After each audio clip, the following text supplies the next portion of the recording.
दलित आरक्षण नहीं बदलने देंगे। प्रधानमंत्री मोदी का कैसा बयान, SC/ST के सांसदों से क्या बोले, क्या सुप्रीम कोर्ट का फैसला पलट जाएगा। सुप्रीम कोर्ट ने हाल ही के दिनों में SC/ST यानी दलित आरक्षण को लेकर एक फैसला दिया था, जिसके बाद से ही दलित संगठनों की नाराजगी खुलकर सामने आने लगी।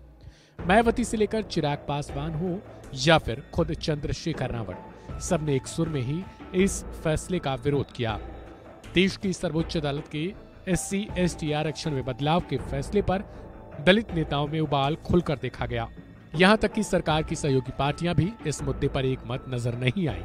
लेकिन सूत्रों की माने तो खुद प्रधानमंत्री मोदी भी इस फैसले पर विचार कर रहे हैं और उन्होंने दलित सांसदों को भरोसा दिलाया है कि सुप्रीम कोर्ट के इस फैसले को गौर से देखा जाएगा और सुप्रीम कोर्ट का यह फैसला लागू नहीं किया जाएगा। दलित नेताओं का कहना है कि सरकार को इस मुद्दे पर ध्यान देना चाहिए और सुप्रीम कोर्ट के फैसले को पलटना चाहिए। बता दें कि इसके विरोध को लेकर 21 अगस्त को दलितों ने भारत बंद का ऐलान भी कर दिया है, जिसे कई प्रमुख दलित संगठनों का साथ भी मिल चुका है, जिनमें BSP जैसी बड़ी पार्टी भी शामिल हो चुकी है। बीजेपी सांसद फग्गन सिंह कुलस्ते ने प्रधानमंत्री मोदी से मुलाकात के बाद बताया कि PM मोदी ने कहा कि यह फैसला लागू नहीं होना चाहिए। सुनिए। देखिए, हमने आज प्रधानमंत्री जी को ST/SC के सभी माननीय सांसदों ने एक संयुक्त रूप से एक ज्ञापन हमने दिया है। प्रधानमंत्री जी को हमने कहा कि इस क्रिमिनल का जो विषय है ये ST/SC पे लागू नहीं होना चाहिए। यह हमारे ज्ञापन का मुख्य जो अंश था।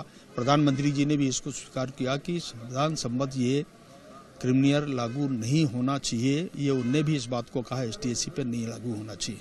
ये स्पष्ट उनका समझना। जिस तरह से विपक्ष कह रहा था कि SC/ST का जो संविधान में सुप्रीम कोर्ट से फैसला आ गया है, उसके लिए देखिए, इस पे कोई फैसला नहीं है। ये उनके व्यक्तिगत राय है जजों की, इस पे कहीं कोई निर्णय नहीं है, व्यक्तिगत राय है। 4 हमारे माननीय न्यायाधीशों का ये व्यक्तिगत राय है और इसलिए प्रधानमंत्री जी ने साफ तौर से कहा कि क्रिमिनल लागू नहीं होगा ST/SC पर, उन्होंने साफ कहा। दरअसल SC/ST आरक्षण को लेकर पिछले सप्ताह सुप्रीम कोर्ट ने आरक्षण में उपकोटा तय करने को मंजूरी दे रखी थी, जिससे राज्यों के पास ये शक्तियां मिल जाती हैं कि वो अपने राज्य में उपकोटा बना सकेंगी और निचले तबके के SC/ST के लोगों को इसका फायदा दे सकेंगी। जहां कोर्ट ने कहा था कि अगर राज्य सरकारों को लगता है कि SC और ST वर्ग में कोई जाति ज्यादा पिछड़ी है तो उसके लिए उपकोटा तय किया जा सकता है।